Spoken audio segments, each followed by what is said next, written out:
All right. Well, good evening, everybody. Thank you for coming to our November 5th, 2019 Planning Commission meeting. Before we get started, I'm going to lead you all in the Pledge of Allegiance, and Mr. Covert's going to lead us in the invocation. If you'll stand with me. I pledge allegiance to the flag of the United States of America and to the republic for which it stands, one nation, under God, indivisible, with liberty and justice for all. Let us pray. Father, we just come before you tonight asking for your guidance in our city, things that we need to look at tonight, Lord, for our city, that you would give us the guidance and the discernment, Lord, to know right from wrong, good from bad. Lord, we ask your blessings on the mayor and his staff, our military people, whether they be home or far away, Lord. And we just ask that you watch over our government and our country, Lord. And we ask this in Jesus' name. Amen. Amen. Again, thank you for joining us for our November 5th, 2019 Planning Commission meeting. I will call this meeting to order. If we can do roll call. Gary Compton. Here. Roy Covert. Here. James David. Vivi Haney. Here. Shannon Mueller. Here. Peyton Parker. Kevin Parsley. Here. Ben Peters. Dale Tyler. Here. And any questions on the minutes from I'll previous make month? a motion to approve the minutes. Motion by Mrs. Haney, Second. second by Mr. Covert. All in favor, say aye. Aye. Any opposed? All right. First item we have on the agenda is approval of the 2020 schedule of meetings and dates and submission deadlines presented by Patsy Christie. You have included in your packet the meeting deadline dates for next year. Ask that those be approved so that we have submission deadlines, so everybody knows. They'll be put on our website, made available for anyone so they know what we're doing next year. We're ready to do 2020. Okay. A motion to approve those? This will just be a call for the vote, Or right? call for the vote? Call for the vote by Mrs. Haney. Any questions or comments from the audience on this? Okay. So call for the vote by Mrs. Haney. Compton. Yes. Covert. Yes. Haney. Yes. Mueller. Yes. Parsley. Yes. Tyler. Yes. So that passes 6-0.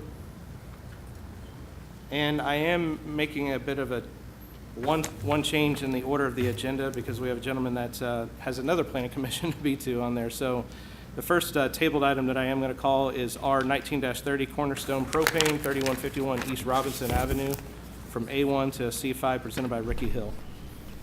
Thank you. I appreciate the opportunity. We tabled this last month because I was unable to answer a question that they had about the C5, C2 zoning and moving the line to a different location. But after visiting with the city staff and the clients, we come to what I think is an agreeable line up there that's basically we didn't put it on the numbers that they were asked for because the C5 zoning would have went through the building, and after a little bit of discussion we were allowed to move it to the back, the southernmost part of the building. So the C2 will be behind the building and more in line with the residential, and the C5 will be from the building forward on the northernmost end, which I think accommodates everybody's questions. Staff comments?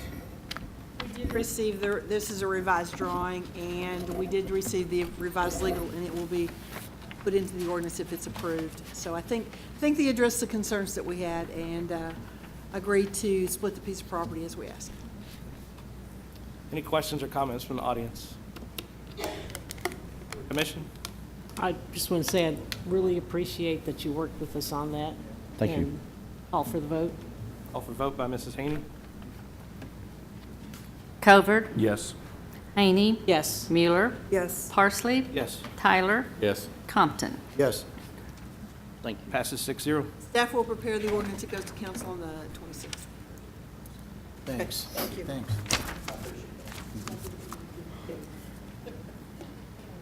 Yeah, we'll let you lose that one. Thank you. All right, coming back to the first item, W 19-02, Dakota Riggins, 5233 Stockton Avenue, waiver of sidewalk requirement, presented by Darren, or Dakota, or Kevin. All right. Okay, I'll call that one out again later on there. Next item on the agenda, C 19-19, Andrew or Karen Morris, 247 Combs Lane, tandem lot split. And then variance B 19-45, deviation of rear setback, 20 feet to 12 feet, presented by Greg Taylor. Greg Taylor, the Griffin Company Realtors, live at 2991 Willow Bend Circle in Springdale. Working with this client to do a tandem lot split and ask for a variance. Staff comments? So basically, we're taking a pretty large tract and splitting the house off that's in the northwest corner, which would access from Combs Lane. Correct. The rest of it would still have frontage on Black Oak. Black Oak Street. You've got the utilities worked out so that water can be provided to it and sewer can be provided. The septic tank will be taken out and sewer service be added to it. That's all been completed. Okay. And the reason for the variance is putting the property line around the house less than 20 feet from the back? Yes. Those were original structures that became a guest house, and to have the 20-foot setback on either side of that property line, we put 20 foot on the Black Oak house, but need a variance on the smaller house to 12 Because that's the feet. way they're constructed. Yes, and actually the house itself they enclosed a patio which set it back from 20 to 12.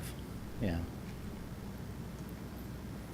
I don't have any other comments unless anybody else does. As long as the water and sewer is taken care of, we will get those sign-offs from Springdale Water. Will be ready The to water water has been connected, and the sewer has been connected, and the tank has been filled, and the new survey shows all of that on the survey, Okay. with each of the meters labeled as to which house it goes to. Okay. Okay. Any questions or comments from the audience? Let's do the commission. Variance and then the conditional use, two separate. I'll call for the vote on the variance. Call for vote by Mrs. Haney.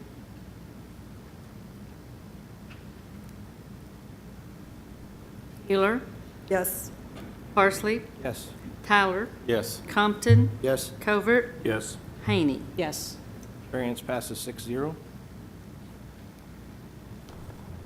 And the lot split, Call for the vote on the lot split.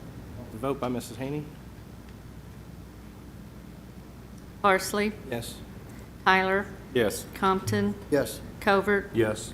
Haney, Yes. Mueller. Yes. Lot split passes 6-0. Thank you. Thank you. Next item is L 19-19 Patton Industrial Park, south of 412 East at the Y and east side of Long Street, presented by Blue and Associates.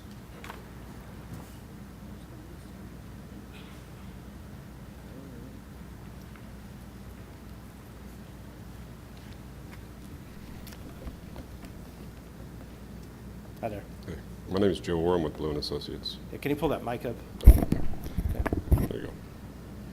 Any comments from the staff? We, Yeah, if you'll repeat your name again, sorry for the. My name is record. Joe Orr. I'm with Blue and Associates. Okay. the comments that we have left from last time that we didn't address is still need some landscaping around the dumpster enclosure. I think you got it on two sides, but what happened to the other side? We need landscaping on that side. I think that's the only issue that's remaining. The standard comments for drainage, the standard comments from engineering are still on there. All heavy equipment, stockpiles, and construction has to be removed from the construction site. I think those are back, the rest of it's pretty standard comments. Okay. Any questions or comments from the audience? To the commission? A motion and a second. Motion, so did they get, everything's figured out on that driveway then? Yeah, well, what they submitted to us was a driveway easement that was granted from the property owner to Cargill. Okay. We have all of that, those issues. If there is some confusion or some issues with that, it has to be taken care of between the two of them, but we do have a copy of the signed easement, and it was filed in 2006, I think. I have some copies of it if you'd like. Okay, I think it's in the packet, but I just want to make packet. sure. that And was- if there is issues between the two, they need to do, I don't know, have y'all had any conversations with Cargill since that meeting? No, ma'am. I haven't. I don't know if Patton has or not. I don't believe so. Because that was my concern. I think As long as they've got Ernst's the, in agreement. Well, and Sarah may want to comment, we looked at it today, the easement is granted from the previous property owner to Cargill to use this corner of their piece of property as access to the street. They're not denying them that access, they'll still be able to use it. I'm not really sure what questions, if any, there was from Cargill, other than there was some confusion. But Sarah and I talked about it this afternoon, you might let her.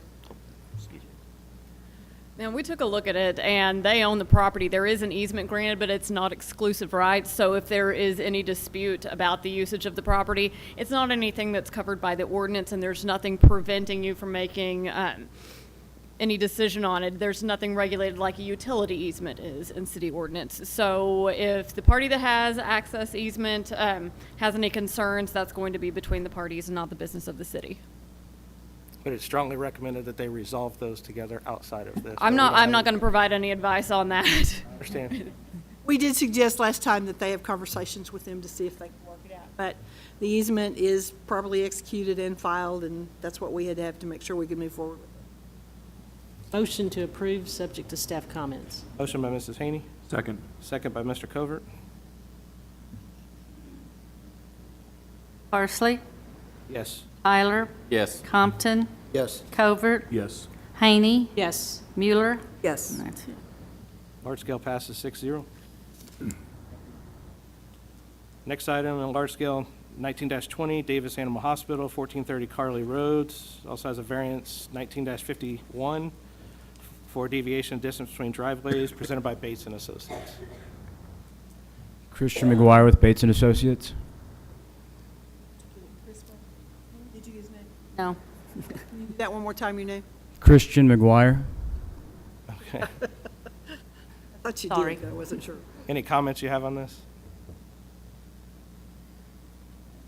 We're requesting a variance to leave that north drive as it is. The requirement is to have at least 150 feet of separation between drives on the lot frontage. But since it's existing and we were going to mark it as a one-way only, we felt that it would be feasible to stay. Okay. How much additional space are you adding to the clinic?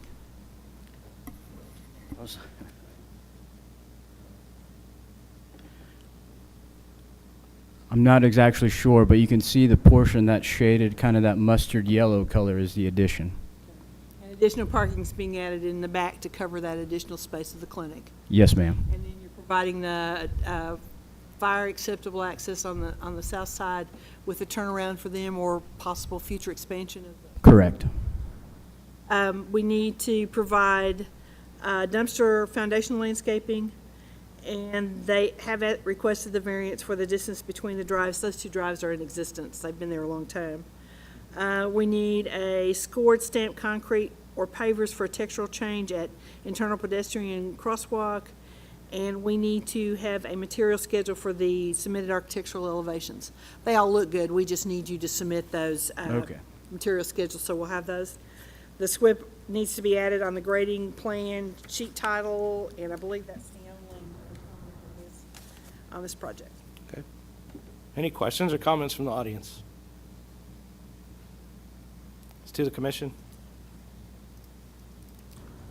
Motion? Do the call for the Call vote for on the the vote. variance first. Call for the vote by Mr. Covert.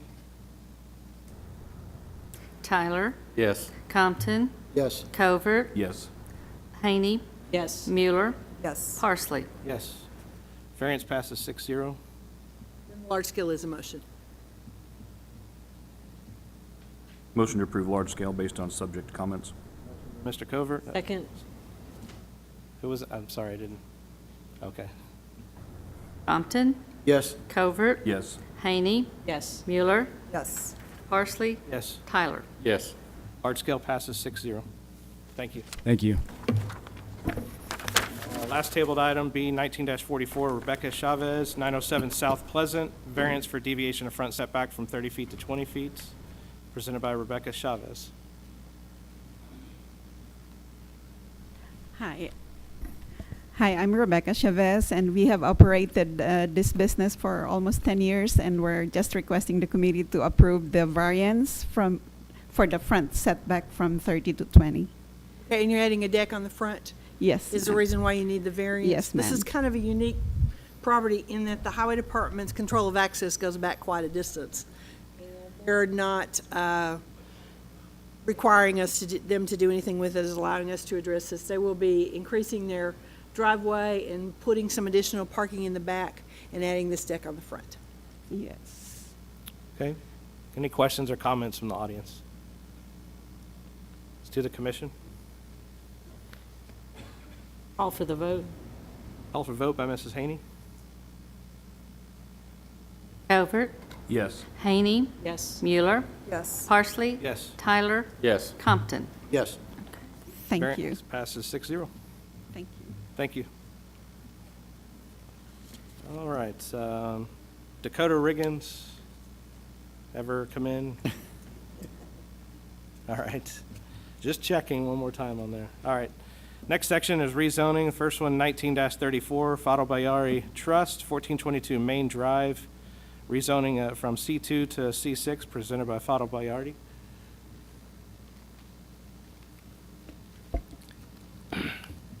Good evening, ladies and gentlemen. My name is Fado Bayari. I live on 2880 Carley Road. Looks like I got a lot of friends here, and I know a lot of faces, and something to think about here. I'm getting old and senile, so I have written my presentation instead of relying on my memory. I hope you don't mind and just bear with me here a couple of minutes. Well, I have with me today my beautiful daughter, Sophia. Come up here, Sophia. Come on up here. Let me introduce you to my daughter here, and her husband, Jeremy. They're the ones who are going to operate that car lot in question, or if it gets rezoned. Please go ahead and have a seat. Thank you. I really asked them to join me so they can see firsthand our democracy in action. They've never been to any of those meetings. I thought it'd be good for them to learn. I learned that there is an opposition to our request to rezone. And first thing that came to my mind, okay, thinking that if my neighbors don't want me around, then I should not be here, should be there. That's the first thing that came to my mind. But then it occurred to me that I do want to meet those neighbors and also have them meet my son-in-law and my daughter, who will be the owners of that property. Now, Mr. Schmidt is here, is one of the neighbors. He joins me on the west side. And I understood he is leading the opposition, he's going around getting petitions signed to oppose my request to rezone. He was kind enough to visit me in my office last week upon my request to discuss the rezoning and show me his petition to deny our request. We had a good and pleasant meeting and visit, but at the end we agreed to disagree. I do understand and believe that my neighbors have rights, and I also have rights. And I have rights to the most and best use of my property. I know also I don't have to disclose what I'm going to use that property for, but for the sake of being transparent, I decided yes, why not? There's nothing to hide right there. We're going to use it for a car lot. And I also know that Planning Commission here are responsible for applying our codes, and at the same time have wide latitude in voting for or against this proposed rezoning. As you see, our property is surrounded with 3 houses, 1 on the north side, 2 on the west side, but also is surrounded with commercial businesses, 1 on the east side being First Security Bank, and 2 on the south side being Golden Corral and Sonic. So we're even right here. We got commercial, we got residential.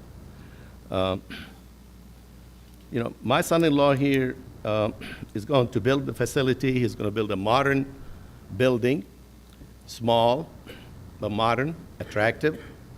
It's going to have an office in the front and a little bay to detail the cars before he displays them on the lot.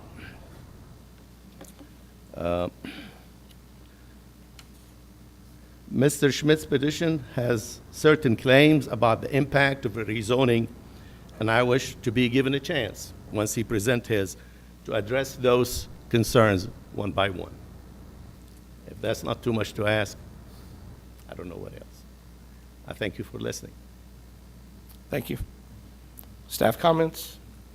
The adopted comprehensive land use plan indicates low-density residential use for the area. The rezoning request is not in keeping with the comprehensive land use plan and is not recommended for approval. All right, I'm going to open this up, and I'm making the assumption that Mr. Bayari as well, is that many of you are here for this. We do welcome comments and give everyone an opportunity to be able to speak on this. One of the things that I would request is that if there's overlap and duplication as far as what's already been heard, that you think through as far as if that's necessary as far as for us to hear in that whole piece on that. But right now, I'd open up to the audience. If there's any questions or comments from the audience, I'd ask you to come to the mic. Just make sure you state your name and address as well. It's hard to see friends on the other side of you. Oh, man. That's all right. I'm sorry. Go ahead. Good evening. I'm Jim Crouch. I'm a local attorney. I used to live in this neighborhood on Settle Drive. When I moved, the property values went up. We don't want to see them go down again. I can't say that I represent everyone that's opposing this, but I know that there's been a petition that's been circulated by the residents of Harris Lane, of Michelle, Suttle, which they all oppose the rezoning. And I'll pass those around. There's also, and I think there's in total 125 signatures on 2 petitions. The other petition is from Bryant Place, which is a subdivision to the west of Settle Drive. As Ms. Christie said, it's not compatible with the land use plan for that neighborhood, which calls for low density residential. Admittedly, it's already C2. I don't think that's a great transition to residential. I think the impact it probably would be better to have something like C1 or office retail, but it is there. But to go to C2, we think would be too great of a intense rezoning. It would bring down property values. It would disturb the neighbors. Look, Fadl is a friend of mine.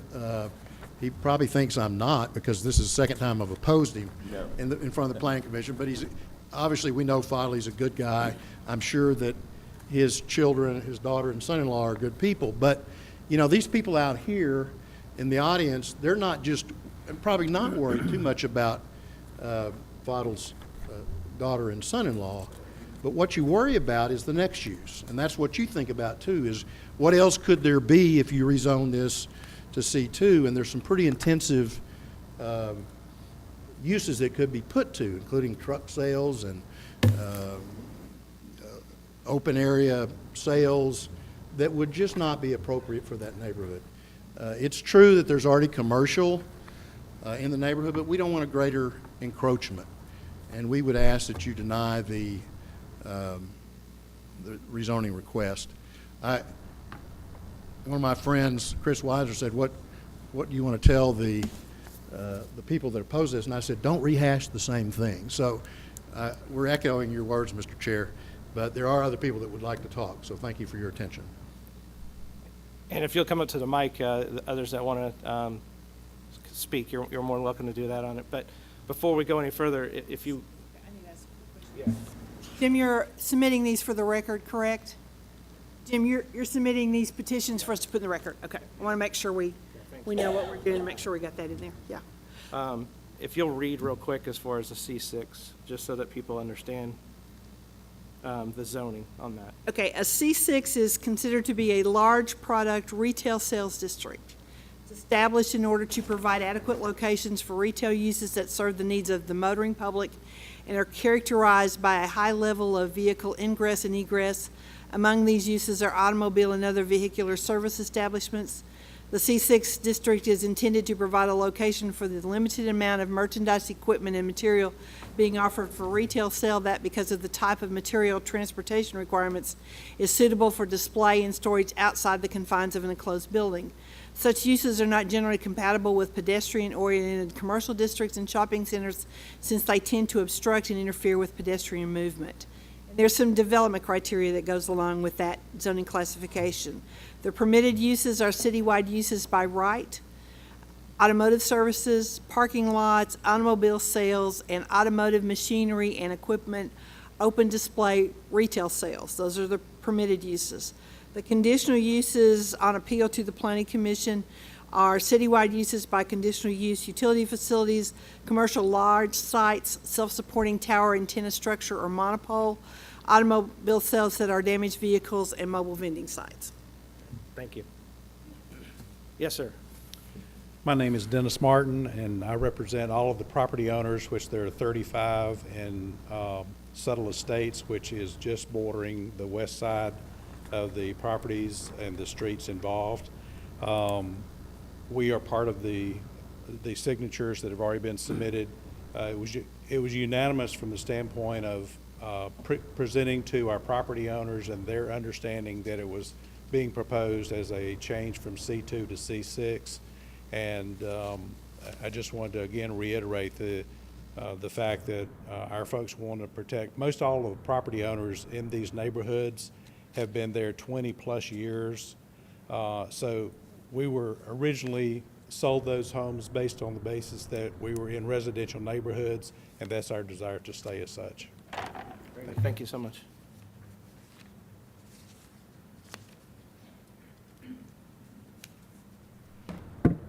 Shall I just jump in?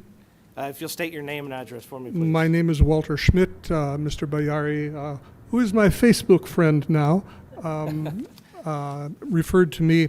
I just want to say a couple of things about the proposal. We're not opposed to Mr. Bayari being there. What we are opposed to is a car lot, okay, a used car lot in the neighborhood. It would be out of keeping with the character of the neighborhood. It is the anchor property leading up to 13 houses on Michelle Street. There are 26 or more houses on Harris and Suttle and Bryant Place, and this is basically the entryway into those neighborhoods, and we simply think a used car lot is an inappropriate use. The property has been zoned C2 for at least 20 years. People have moved in and relied on that zoning. People have raised families there. We've got people in the audience here who have been in this neighborhood for 40 and 50 years, relying on that zoning. We think there are alternative uses that would be more appropriate and more welcoming in the neighborhood. We are concerned about increased signage, lighting pollution, the general ambience. We are very concerned about the loss of value of the homes in the neighborhood. I want to say, just before I go, I want to say thank you for the opportunity, and I want to say thank you to the staff of the office. My wife and I, have called and visited twice, and we have got nothing but professional, appropriate help, not swayed one way or another, and we appreciate that. Just before I leave, if you are here because you have signed the petition and come to this meeting because you oppose this application, would you please raise your hand? Okay, I think we have 30 or more people here in opposition to this application, and I would ask Mr. Bayari to please withdraw the application, or failing that, I would ask the members to deny it. Thank you very much. Thank you. I have a quick question. Was, for Mr. Bayari, sorry. When it was at C2, was it an A1 before that, or anything, or did this? I don't remember. I bought it as a C2 with, for a long time. I bought it for that value when I bought it probably 20 years ago. Okay. Any other questions or comments from the audience?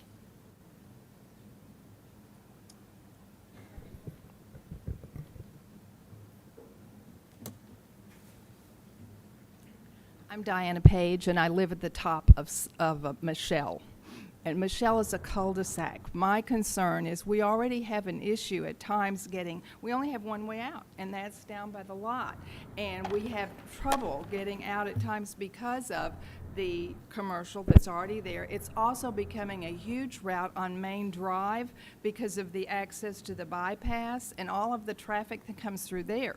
And so if you put a car lot and a commercial thing on that other corner, we're really going to be stuck. I mean, it's at a point now where sometimes you can sit there at certain times of the day for 5 to 7 minutes or even 10 because of the traffic coming both ways. And we have no other access, no other way to get in and out. And so I really would ask that you consider that factor also. Thank you. Thank you. I answer that concern? Yes, sir. I don't know how many of you, the nature of the used car lot, it's a very low traffic business. If my son-in-law gets about 12 people to visit him during that day, that means 12 cars pulling off Michelle in and out. That's high traffic. They have no business going up there. They just go in the lot, they find something they like, they'll buy it. If they don't, they leave. It's a very low impact. I don't know how can anybody say it's a high traffic. It's going to cause high traffic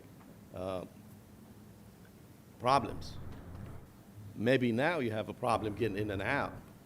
I'm not sure about that, but to say that this particular business is going to create a problem getting in and out, I'm sorry, I disagree there.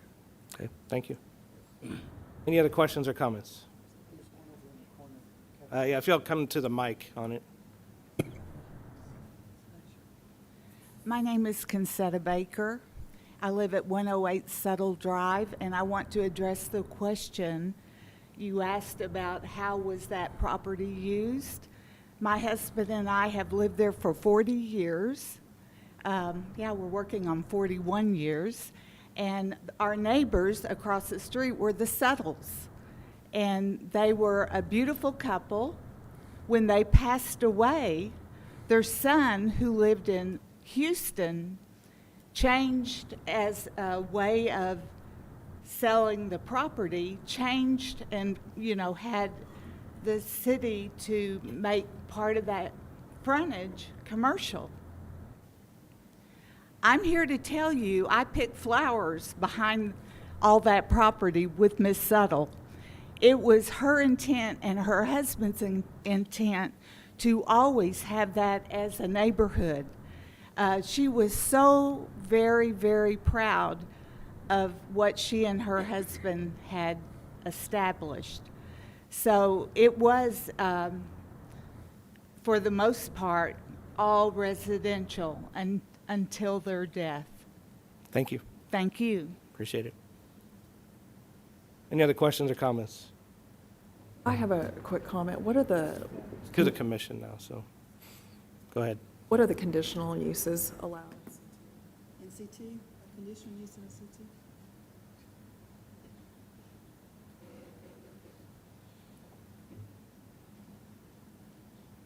Conditional uses in a C2 are conditional uses by conditional use, or citywide uses by conditional use permit, utility facilities, recycling collection facilities, self-supporting tower or antenna structure or monopole, auction houses, temporary classrooms, automobile sales, church, synagogue, mobile vending site, and commercial assembly.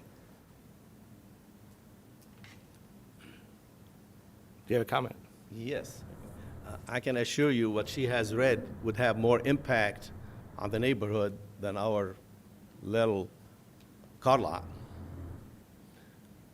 Well, I guess the point to be made is if you wanted to put a car lot in there, you could do it with a conditional use in the C2 zoning that's there, and then we establish the conditions on which it has to be built, how it has to be screened, the number of cars that can go in there, the way that the parking has to be done. When you rezone it to a C6, it becomes a permitted use, and then it's just a matter of going through the large scale, and any of those uses, which includes large products, could go on that site. That's the difference between the two. Well, C6 or a conditional use, I'll be glad to change my mind to a conditional use if we are allowed to use it. And should they abandon that or change their mind, they want to do some other business, then it'll go back to C2 like it was before. Well, when you do a conditional use, you're not changing the zoning classification. You are granting a conditional use for a specific person at that site, and they're the only ones that can do it. It can be transferred unless it comes back to the city. I'm aware of that, That's a Patsy. possibility if you wanted to I am do aware of that. that, Patsy, and we have no problem doing that. We are planning, like, you know, and I discussed that with my son-in-law here. We are planning to have a clean operation, nice modern building, well-landscaped lot, with even a monument sign instead of a large sign, using LED lights, heavily landscaped, flowers. Like I said, they're lucky if they get 12 people come in to look at the car lot. Very low impact. Nice car lot on that corner, I think it'll be attractive. You know, you got a lot of traffic, visibility is great, coming from 71, either go north or south, looking even through the south side of First Security Bank. It's got great visibility. That's the most and best use for that property. I mean, I could sell that, and the next thing you'll have a restaurant there. So you'll have floodlights over there, and then you'll have somebody put a bar, and the operations, the hours of operation is not going to be more than, say, 8 o'clock in the morning till sunset. With a conditional use, the commission can set the hours of operation. That's fine. Rezone it to C6, that can't happen. So are you suggesting that you're withdrawing your C6 and we'll come back with a conditional use? I'll be glad to do it, provided that I'll get the other one. Well, no, I can't say that. No, there is no guarantees. I got to present my case again. Exactly right. So I'm You'll have sorry, to I have a take that site back. plan, you'll have to address the conditions, and then all the adjacent property owners get notified. The planning commission has an option. It's not guaranteed. It is a conditional use, and they can set the conditions that are appropriate for that application if you want to go that way. It suits me fine. First of all, I don't really want this property to harm my neighbors. I just want all you to understand. But this is too much to ask, to take somebody's rights away. I mean, I could capitulate, say, forget it, I don't need the fight. But I think we need this discussion here. We need to talk about property rights. It's surrounded by two sides with commercial. The other two sides are residential. The people over there on Subtle, they are not joining it. Only two houses right there on Subtle that join it. It does not affect, this lot does not affect people on Subtle. Now, some people might disagree with me. The people on Michelle, yes, I agree. But Okay, do you want to let the planning commission take action on the rezoning request and see what happens with that? If well, it is, I know the answer now, but if it is denied, you have the right to appeal to city council. okay. It stays at C2. If you want to come back with a conditional use, you have the option to do that too. Go ahead and vote. Either way, I'm not going to give up. But on, on the conditional use, can you repeat again? I want the audience to understand as far as, if it comes back with a conditional use, what all does that mean? Well, with the conditional use application, they will have to submit a site plan to show how it's going to be laid out, how it's going to be landscaped, how many cars they're putting on there, how they're going to be parked, where the dumpster's going to be. Basically, it's what is it going to look like when it is put on that piece of property. And then the planning commission can review it and put conditions on it. Hours of operation, how many cars can be parked there, those kind of things, because it's not automatic. So basically, you know exactly who's going to do it, what it's going to look like when you get it there. It's not open to the next person who comes in to meet commercial design standards. That's the difference. And it can only be what you set it for. If it's only cars, it could be only cars. If it's cars and light trucks or, whatever conditions that are asked for and approved.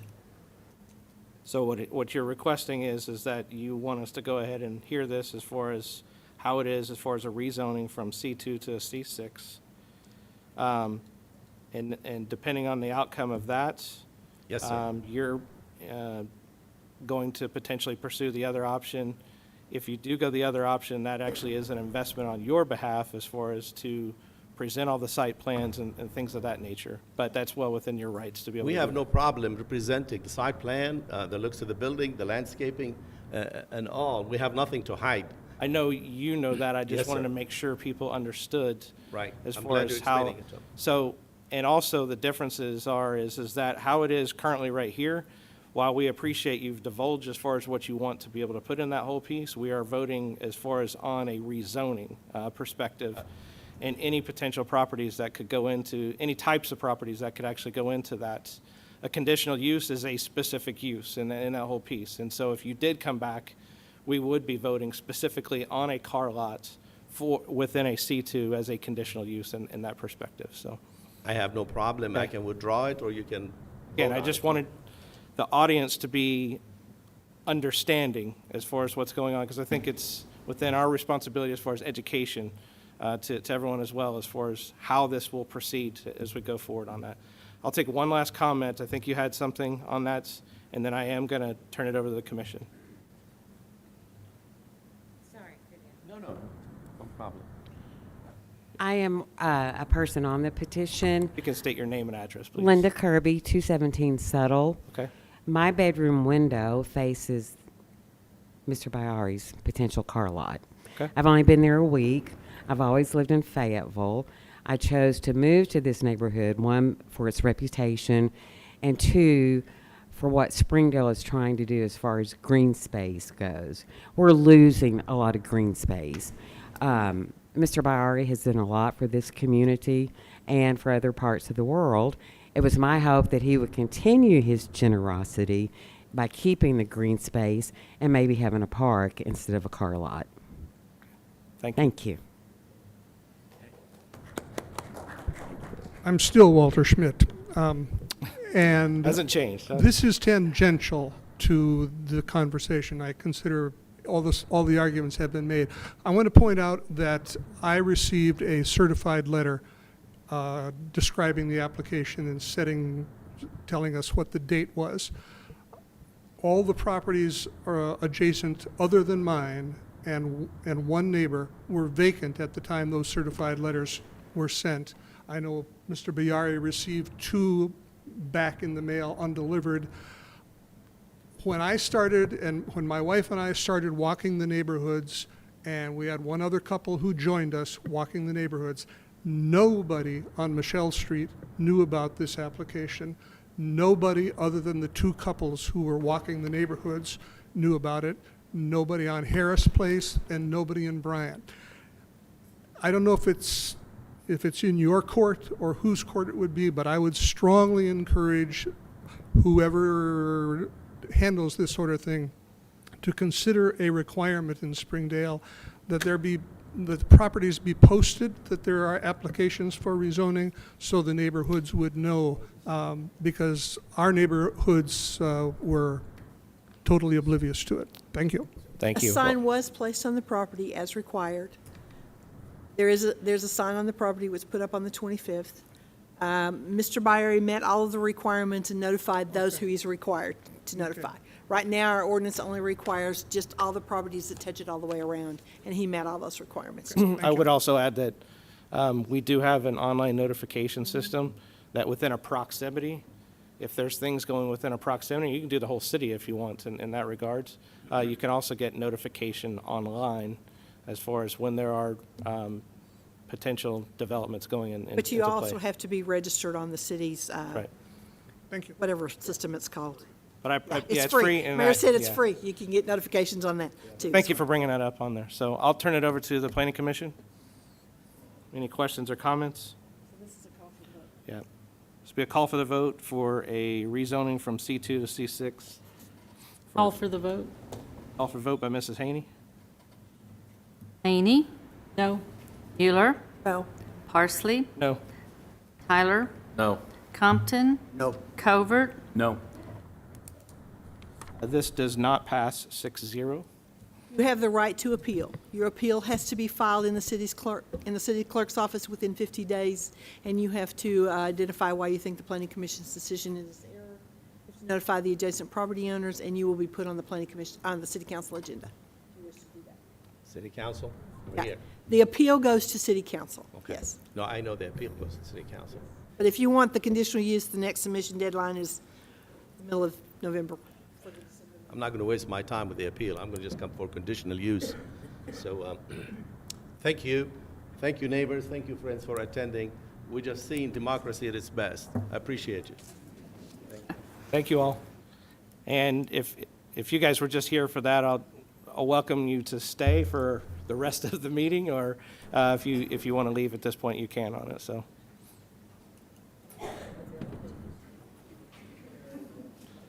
Let me give just a minute for the room to clear on that one.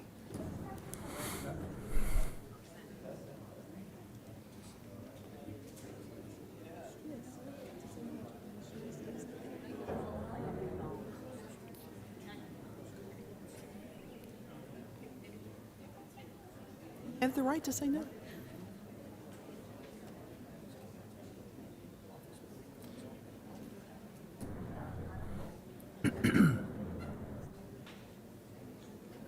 If y'all don't mind shutting those doors.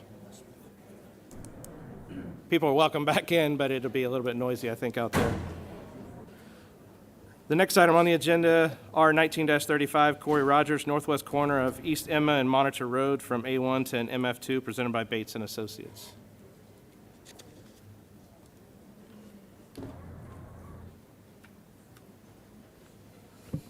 Good evening.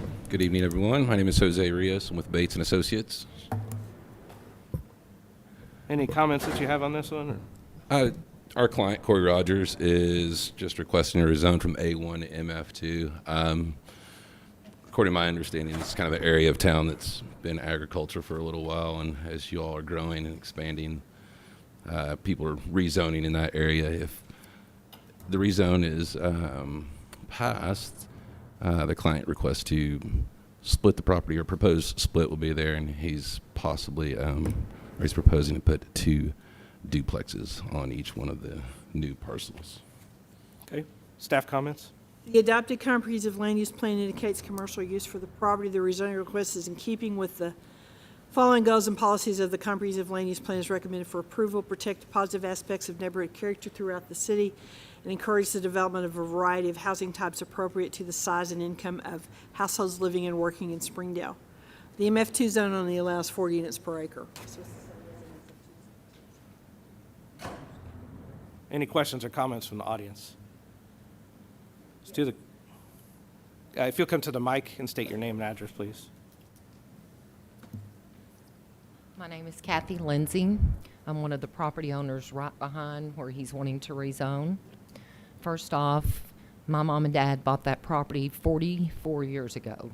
It's been home to us, to our kids, to our grandkids. It's going to drop our property value, number one. Secondly, if the city would go back over the past 6-7 years, see how many citations that Mr. Rogers has received from the city for his upkeep of what he has now, I don't think that he's going to upkeep any duplexes or apartments. Thank you. My name's Marlene Long. I live. If you pull that mic down just a little bit. Sorry. Marlene Long, 227 McCullough Drive. I also live on the same road, and I agree with everything that Kathy was saying.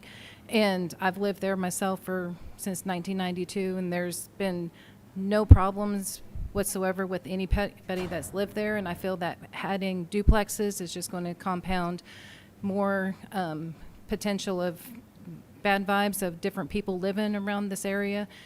We have problems over on Castile and down the road with all the different apartment buildings. We see graffiti constantly on the fences and on the houses, and I just feel like this is going to compound and also decrease the value of our property, especially with the way that this area is being upkept in that particular place for his houses. Thank you. Any other questions or comments from the audience? To the commission? Call for the vote. Call for vote by Mrs. Haney. Mueller, Yes. Parsley, Yes. Tyler, Yes. Compton, No. Covert, Yes. Haney. Yes. This passes 5-1. Staff will prepare the ordinance that goes to council on the 26th. Thank you, everyone, Thank for you. your time. Next item on the agenda, R 19-36, Thomas and Peggy, forgive me if I pronounce the last name, Maringer, northwest corner of South Powell and Lucian Lane from A1 to an SF1, presented by ESI.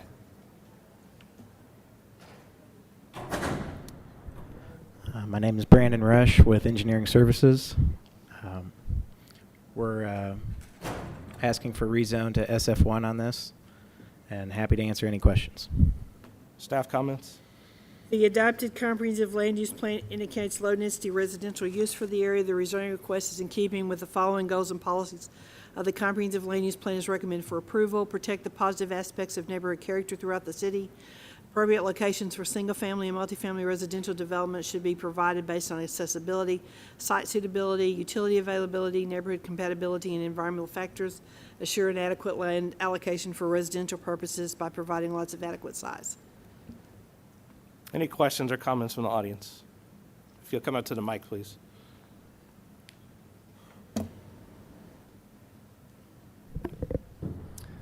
My name's Philip Elmore. I live at 387 Lucian Lane, just right across the street from the property at issue. I emailed the commission about a week ago, and I just want to say up front, my neighbors and I that I've spoken to do not oppose this rezoning in any way.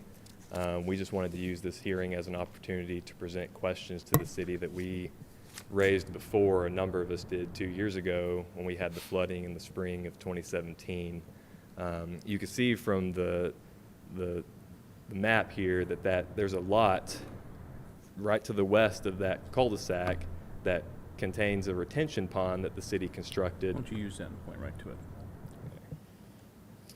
There's a retention pond right out here that basically all of the drainage from two properties, the two neighborhoods here and here, flows into. Anytime it rains for more than a day, I mean October 6th, that Saturday that it rained moderately for just the entire day, that retention pond floods, and there's standing water behind two of my neighbors' lots right here. And the reason for that is the retention pond floods and completely inundates this back corner here of George Elementary School. And the city at some point constructed, you can see, a drainage ditch that only runs behind 4 of our properties, curves right here, goes under Lucian Lane, and there's a drainage easement in the proposed informal plat that I saw that was presented to the city by ESI that runs across the property at issue and drains into a drainage ditch right here. Now, anytime it rains, the retention pond floods, that water ends up standing behind all of our properties in George Elementary until it gets to this drainage ditch, at which point it flows into this property, and this property floods right around here on 2 of the proposed new lots for this informal plat. There's a creek that runs across that I assume is the drainage easement that the city either already has or will obtain once the property's rezoned. And my neighbors and I just wanted to make sure that the Planning Commission was aware of the issue. I believe my neighbor and I raised it with the engineering department a couple years ago, and they proposed an easement to extend this drainage ditch, but nothing ever came of that. I don't recall the reason, but we just wanted to make sure that once the property's rezoned, if it's ever developed, I mean, it may never be developed, but if the city has plans to ensure that whatever contractor comes in to start developing these lots realizes that there's going to be a drainage easement there, and whether the city has any plans to actually, extend that drainage ditch through the property to make sure that flooding doesn't flood two of the 3 or 4 new lots that's been proposed in the informal plat. So like I said, we're not here to oppose the rezoning. We just want to make sure that the city is aware on record of the drainage issues that we experience routinely in our neighborhood, and whether there's been any plans to address that, because I saw in a letter that ESI provided to the planning division that there's no plans for new public infrastructure through the proposed new lots.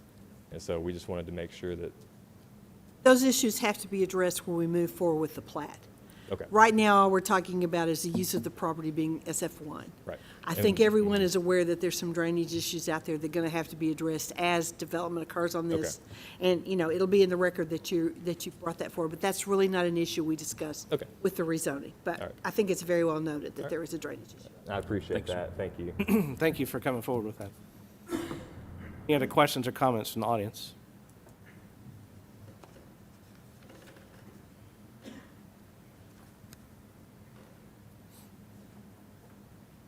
Thank you for giving me a chance to talk to you guys. I live at 328 Lucian Lane, which is in the corner over there, I want to say northwest corner, right around that corner where the dead ends. And so I just want to be on record saying I'm not opposed at all to this rezoning. I think it, in fact, will help our property. Can you state your name, please? Nathan Greenman, sorry, forgot that. Not opposed at all to the rezoning. Just again want to restate what Philip said, that we just want to make sure that you guys are aware there's some backup water. I can't build a fence along the back of my property line because it stays about 6 or 8 inches flooded whenever it rains for a couple days. And so just want to make sure you guys are aware of that. So thank you. Any other questions or comments? To the commission? Call for the vote. Call for vote by Mrs. Haney. Parsley? Yes. Tyler? Yes. Compton? Yes. Covert? Yes. Haney? Yes. Mueller? Yes. Zoning passes 6-0. Staff will prepare the ordinance, goes to council on the 26th. Thank you. Thank you.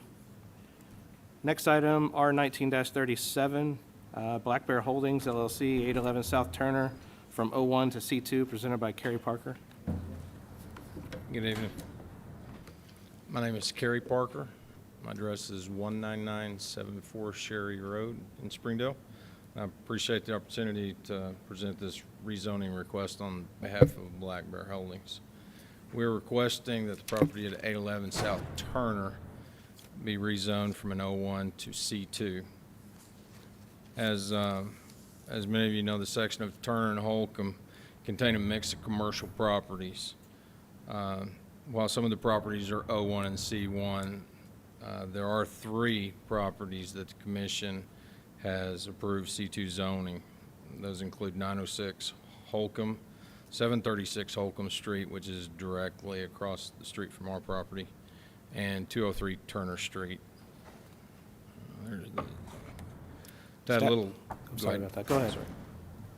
Oh, go ahead. So to add a little context on the property, this building's been neglected for at least 10 years. It's been vandalized by graffiti, and the previous owner actually sprayed all the grass to keep the lawn care expense down. We bought it this summer, underwent a major renovation with new paved driveway, new front window, new roof, all new electrical, interior, paint, energy efficient, heating and air. There's what it looked like before.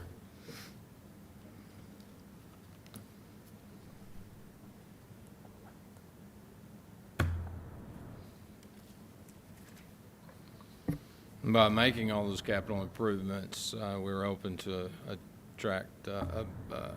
make it more attractive for a business to move in there, and we're fortunate enough to find a tenant that wants to put his high-end automotive specialty care business, I would call it, and I believe, as part of the record, is his letter of intent to lease. even though we feel it is automotive service type business, that he has is low impact, and it would be a perfect fit for this property, we're unable to request a conditional use for automotive services in O1 or C1. That's the reason for his rezoning request.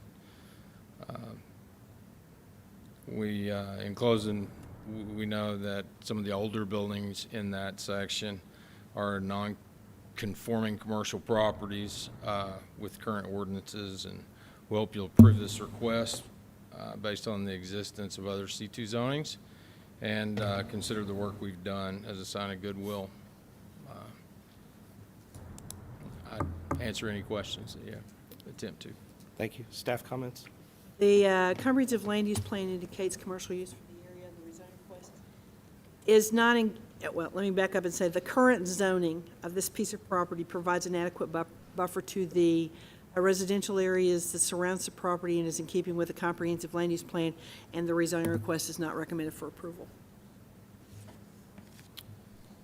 I think well, we got a letter indicating of the people you want to rent to and the specific business that they want to operate there, which that may be a very good business, but as we've always talked about, we're not rezoning it for this one piece of property. For this one use. Once you rezone it, anything that's allowed in a C2 will be allowed at that location. Any questions or comments from the audience? Let's do the commission. Just one quick question. Is the property directly to the north, straight up the street on the right-hand side, is that already commercial? Is that what that is? I believe it's, Austin, can you get to the rezoning map so that we can see that? I believe it is, that shows it to be. I just handed it out. Not C2. The only C2 property is right at the corner of Holcomb and, Cottle. Okay. Yeah, Cottle and Turner, that piece of property is C2. The other C2 properties that you're referring to is on the other side of the railroad track. So you can see the property at the corner, it's O1, C1, C1, and then C2 at that intersection with Cottle. On the other side of the street, it's O1 and O1 with a couple of small pieces for C2.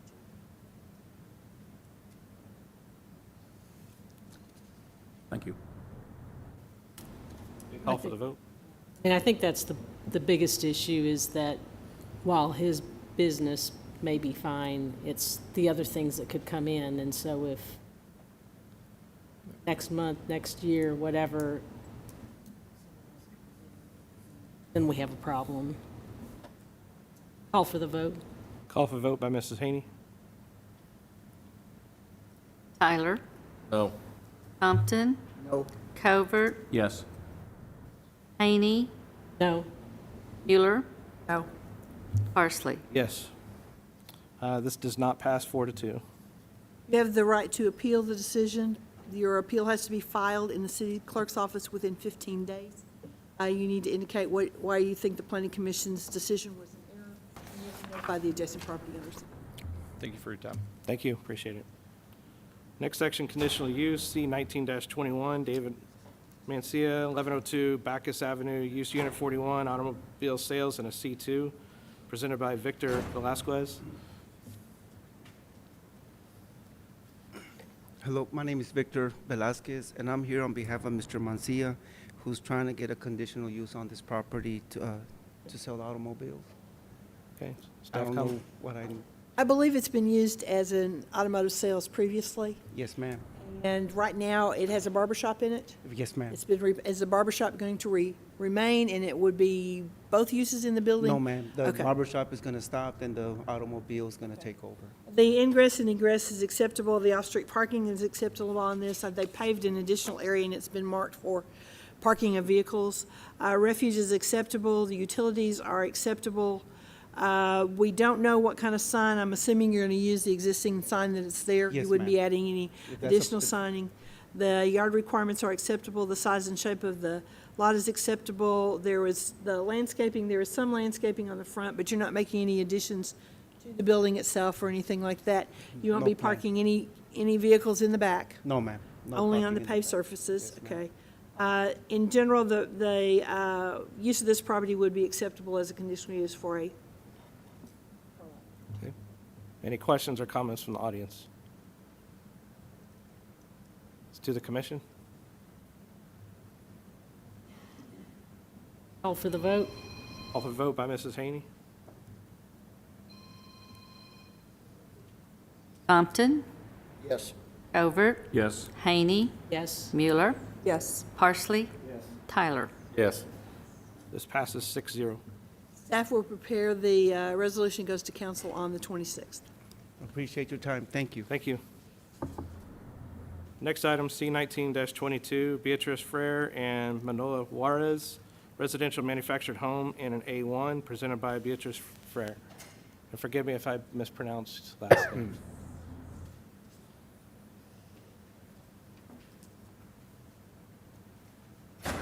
Hi, my name is Beatriz Freire, and I would like to place a mobile home on that land. Okay. Staff comments?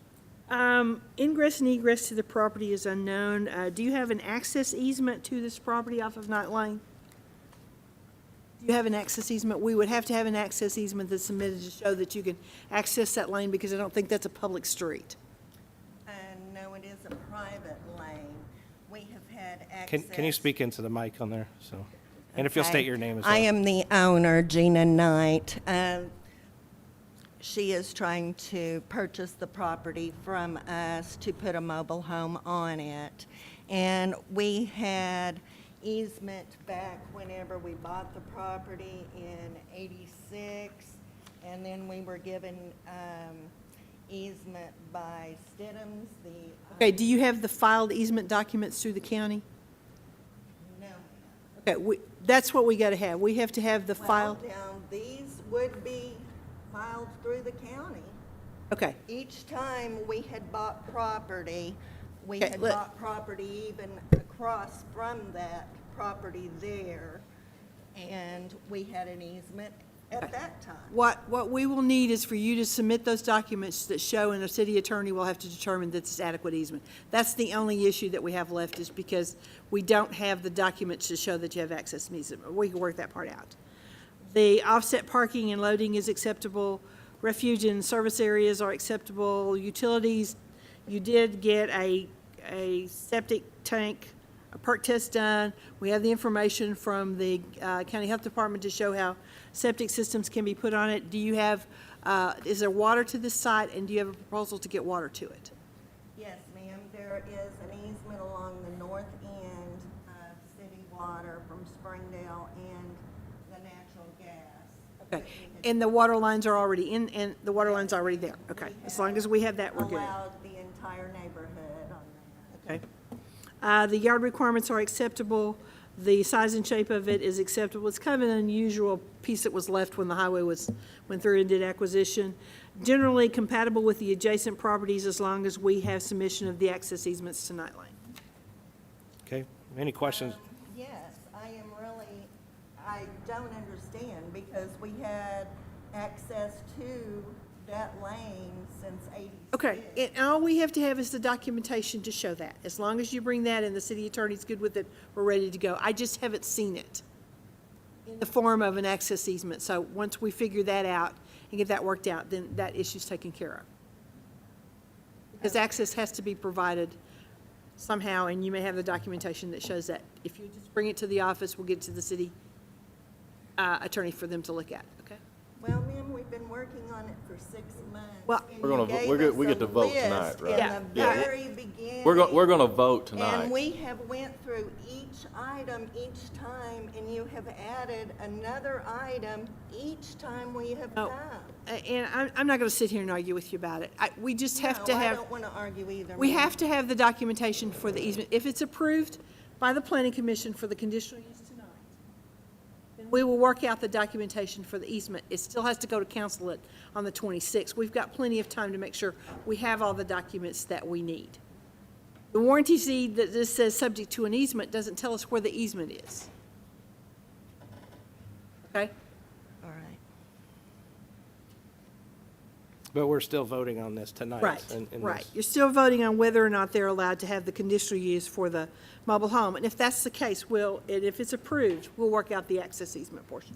Have you come by the planning department's office and brought all your paperwork so that they can potentially We've seen- demonstrate to you as far as what you We've might seen still what need? property, what information she Yes. has, and it says subject to an access easement, but we haven't seen the document access easement itself yet.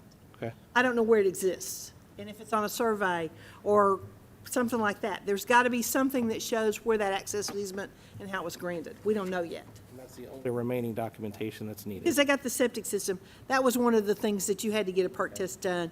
We've got all that. We have the information that shows where the mobile home's going to be placed, how the septic systems go on there. We know it all fits on there, because at first we just had a little box on there. We weren't sure that it was going to fit. Now we know where all that's going to fit. We know where the water comes into it. The only thing we have is that documentation that shows where that actual access easement is. Okay?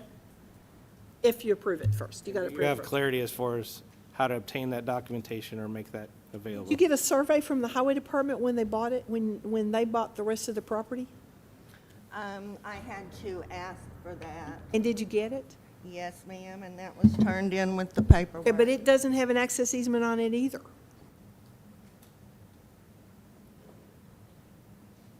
We just need to sit down with the city attorney and see what we need to document that that access exists. Because there's some adjacent property owners that are saying you don't have access.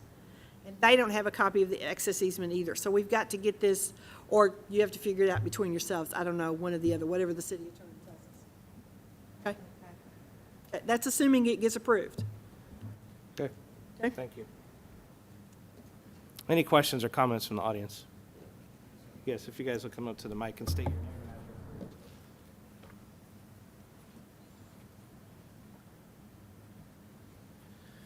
Hello, my name's Kevin Alford. I'm representing P4 Partners for 13017 Night Lane, which is the property to the left in the screen there. It's a 5-acre property. Just want to state that I'm completely against the mobile homes being in that area. That property was purchased for the zoning, what it was zoned for, the one that P4 Partners owns. It was purchased for the zoning of that property, and I just want to voice that we're against the mobile home being there in that property. So it's an adjoining property to that one. Thank you. Thank you. Go ahead.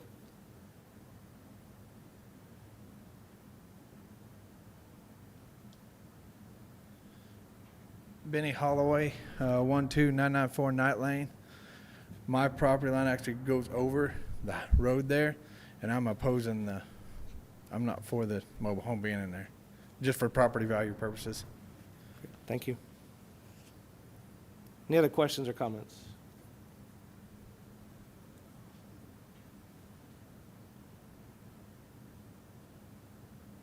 Hello. My name's Tony Knight. I own the property that's for sale. When the highway came through, the city approved and has taken South Zion Road across my piece of property. As you can see from Zion Road down to that piece of property the state owns, it's about a 45-degree angle. There's no access off of Zion Road. We signed off on Night Lane being jogged to the side.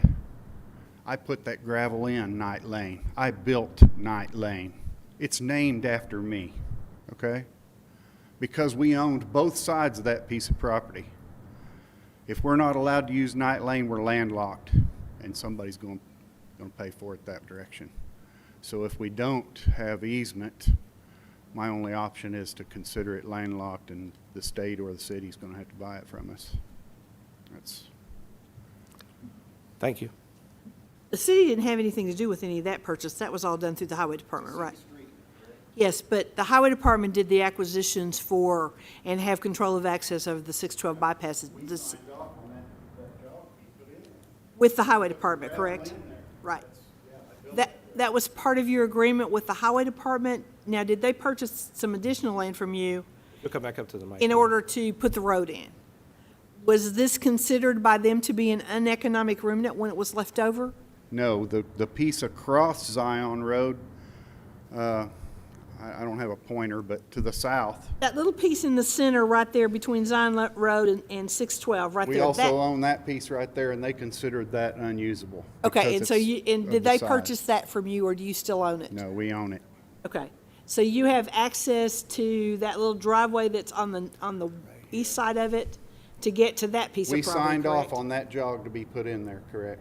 Okay, and that, okay, do you have, we need to look at those documents that you have from the highway department too, to see Okay. what they did with that, because I haven't seen any of that I'm just stuff. saying that, it cuts us off. If They're not supposed to have left a landlocked piece of property, so it may be dealt with and all of that, but I haven't seen all that paperwork, and we don't get that stuff from the highway As my department wife directly. said, we've been here 6 months, we come every month, and there's something else that we don't have. You have We've that asked even- documentation? We've been to your office and said, is there anything else we're gonna need? Did you No. bring that stuff from the highway department to the office? I haven't seen it. My wife's got a folder this thick of stuff we brought in.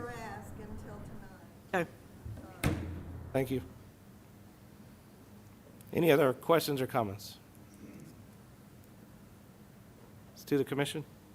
Call for the vote. Call for the vote by Mrs. Haney. I'm so sorry, I just have one quick question, I didn't mean to interrupt you. So I guess my struggle or my question is, are we able to vote on it not knowing if it has an access point? Or is that something you can deal with later? That's something we could deal with. I mean, Okay. the highway department does not normally leave a landlocked piece of property. Right. So there's got to be something there. We just haven't seen what it is yet. So we're calling for the vote with the conditions you put, Right, which that it means has to they've have got that to have access access point. to these. Got it. Okay. If they don't get it, then Then it's null. they're And not, we have a they're month- not We following have until the the end of the conditional month to get use. that all worked out before it goes to council, because it has to go to Okay. council too. Okay, thank you. Not challenging the access to it, it's really more, where is it? Where is it so we know that we're accessing it at the right place? This has to be Yes. documented in that perspective. And a warranty deed that says subject to access easements doesn't tell you where that is. Got it. Yes, ma'am. Thank you. So I have a call for the vote by Mrs. Haney. Covert, No. Haney, Yes. Mueller, Yes. Parsley, No. Tyler, Yes. Compton. No. It's a 3-3, this does not pass. You have the right to appeal the planning commission's decision to the city council. Your appeal has to be filed within 15 days in the city clerk's office, and you have to indicate why you think the planning commission's decision was. And the property owners have to be notified again.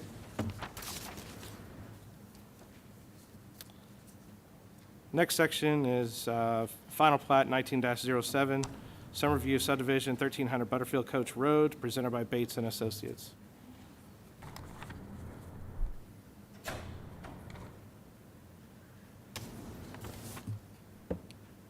Christian McGuire with Bates and Associates.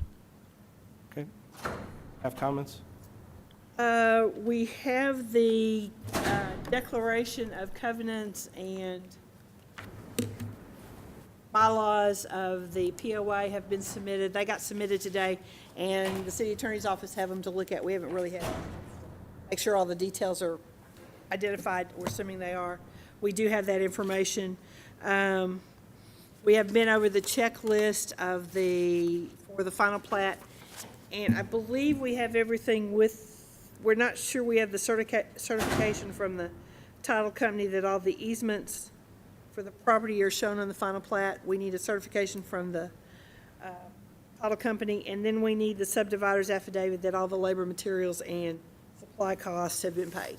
Those are the things that, the rest of it, I think we're good with it. There is some signature blocks that need to be changed on the plat itself, and you got those on the comments.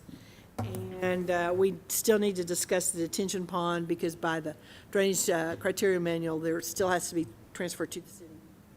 And so we need to talk about that as well. And it may be in the documents, I haven't had a chance to read it.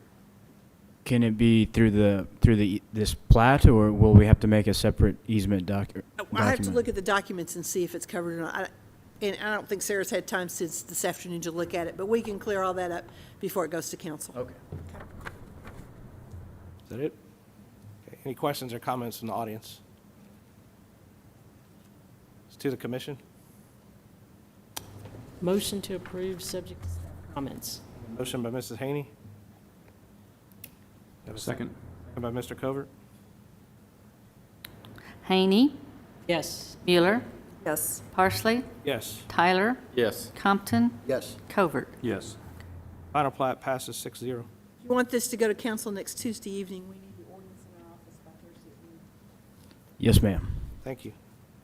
Next section, large-scale development, L 19-21, Terry Wood Incorporated Office Building, northwest corner of I-49 and Don Tyson Parkway, presented by Craft and Toll.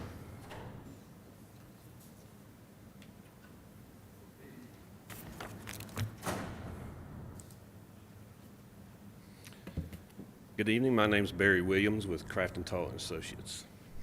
Okay. And we are here to present the office building, 4 stories, 80,000 square feet, just at the northwest corner of Don Tyson and the interstate. And I am available for any questions you may have. And I believe Ms. Christie's probably got a summation. I do want to say that we've worked really closely with this group, and it's been a pleasure to work on this project. We've had a few concerns. We've been able to work through and address those. I think Yes. it's a great project for us. It meets the overlay district standards. One issue we still have to address is the perimeter landscaping along the west side. It's not 7 feet, It's about 5 in a couple of places. It's on your page there, it's on the top of the site. You can see where the arcs of the parking come close. We've got a pedestrian trail around the outer perimeter of the parking lot that encroaches a couple of feet in a couple of places. In other places, it's a technicality that It it is, doesn't yes. meet it all, and what they'll be is coming back with a variance so that we have it documented, that we gave them a variance in a couple of places. It's very well landscaped. I think it's going to be a great campus for us. We're working with them on the possibility of relocating the access point to it further to the west to line up with the road that goes into the Highland project. Yes. I think that'll work better. We're working with the adjacent property owners. We've just got some things to work out. I think it's a great project for Springdale. It's going to look really good out there with the other things that were going on. We still need the pedestrian walkway to the access point to the public right-of-way, and until we get the public right-of-way worked out, we don't know where to put it. We'll take care of Right. that. Some of that is still a little in the air. And hopefully we can get this worked out, because I think in the long run, it will provide for better operation for all that area if we can get that worked out. Yes, ma'am. That's the only other comment. I don't believe there's anything from engineering. I don't We see are anything showing standing out. too, on the northwest corner, a future access point that, for connectivity throughout the remainder of the surrounding properties. And not knowing how the property to the west of it is going to develop, we just stubbed that out with the idea of something that needs to be done through there in the future. We've had some discussions with the property owner to adjacent to it, but they're not ready to move forward with it yet. So I think we've addressed all of the concerns on this project. The other question I have is on signage. Because this going on the I-49 corridor, I think we had as far as a maximum number of signs going down through there. Yes, and they know that. It has to meet the sign ordinance portion of the overlay districts, and there are no variances, and we've already been through that. They Yes. know I what, wanted to make sure it was covered. There is no variances to that. there is no variances. No, We've been sir. over that. They know what the sign's gonna look like. They know where it can be, and I don't think we'll have any problems with that. Yeah, we embraced the fact that we're going to have to meet the sign ordinance. And they will have signage on the building itself, and I think that's as Yes. important to them as it is the signage, freestanding sign, is to have the appropriate signage on the building, and I think we've worked through all that. There will be a common signage plan that goes with this, so that we know how it's all gonna go, and I always start with that up front, because there's no variances. You gotta know what we're talking about. Right, and the architecture team and staff have worked closely on this already and will continue to work closely on it as it becomes a reality and goes out to bid, and we know exactly what we're going to have. Okay, great. Thank you. Yes, sir. Is that it, Patsy? All right, any questions or comments from the audience? Let's do the commission. Motion to approve, subject to staff comments. Motion by Mrs. Haney, Second. second by Mr. Covert. Mueller, Yes. Parsley, Yes. Tyler, Yes. Compton, Yes. Covert, Yes. Haney. Yes. Large scale passes 6-0. We'd like to thank you for your time. I appreciate it. Now We'll the be in real work. touch. Now the real work starts, right? Yes, ma'am, exactly. And I'm not the one that's pushing you now. It's just exciting to see that portion of Springdale really starting to establish a brand as far as that portion. So thank you, guys. All right, next section, Board of Adjustments. I'm going to go ahead as far as this same property. There's an adjustment and a waiver. So we have B 19-49, Come and Go, 4451 North Thompson, variance for deviation of sign ordinance, presented by Ozark Civil Engineering. There's also a waiver of street improvements to Highway 71, presented by Ozark Civil Engineering as well. Good evening, Mike Klopfelter, Ozark Civil Engineering, requesting a variance to allow a second sign on Highway 264. This sits on the southeast corner of 71B and 264. It's approximately about 563 feet of street frontage on 264. There's about 269 feet of street frontage on 71B. Come and Go would like to utilize the street frontage on 264 and allow for a second pylon sign. Okay. And the waiver? The waiver request is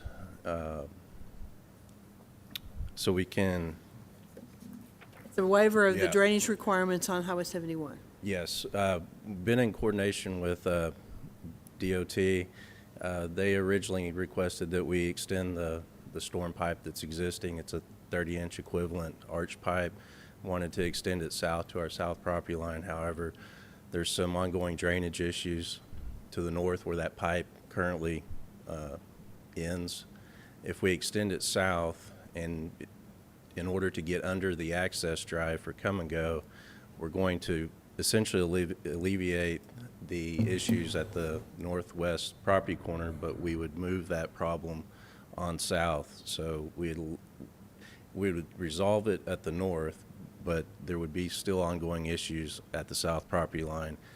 That meaning that there's a smaller pipe downstream, and also to get a positive drainage, the flow line of that new pipe would actually be lower than the existing flow line of the 18-inch that serves Hospice to the south.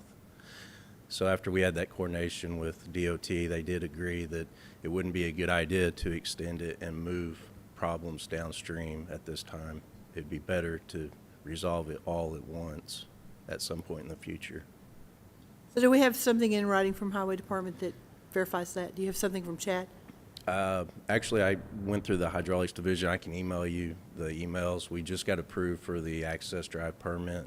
So what we did, they did ask us to eliminate the grate, and so we put in an 18-inch equivalent arch pipe in order to get underneath that access drive now. Okay, has all that information been submitted to City Engineering Department so that they know what the departments agreed to? I just got this yesterday, so Okay. I can submit So we it. need to coordinate that issue with them so that they understand what RDOT is requiring, and we have all that work together then. Yes, ma'am, absolutely. Okay. Any comments to address it based on that?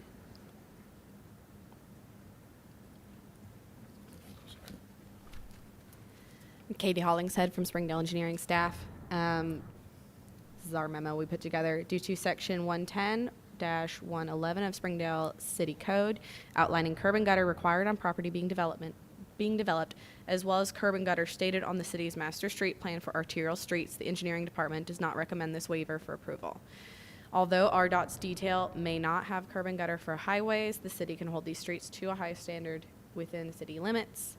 There are some drainage issues that appear to exist on site with underground pipe, but we can work together with the developer to alleviate these issues. And then as property develops south down Thompson, drainage will be conveyed completely underground. If this waiver passes, then, you know, all the developments that would happen south would have to put in pipe, and we'd have a chunk that wouldn't be conveyed underground. Have you had any conversations with hydrology and with Chad Adams at RDOT? No. When it really comes right down to it, RDOT's going to have final control because it's a state highway. Okay. So we need to, you need to work with her so that she understands what the highway department has approved.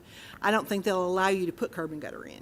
So you think RDOT would override master street plan at that point? In this case, because they have to grant the city right for limits. you to do it, I Right. don't think we can get around that. We just need Okay. to sit down and talk and see what the long-term is of whether or not that that needs, and we can put the waiver on hold until we've had a chance to have that discussion. Okay.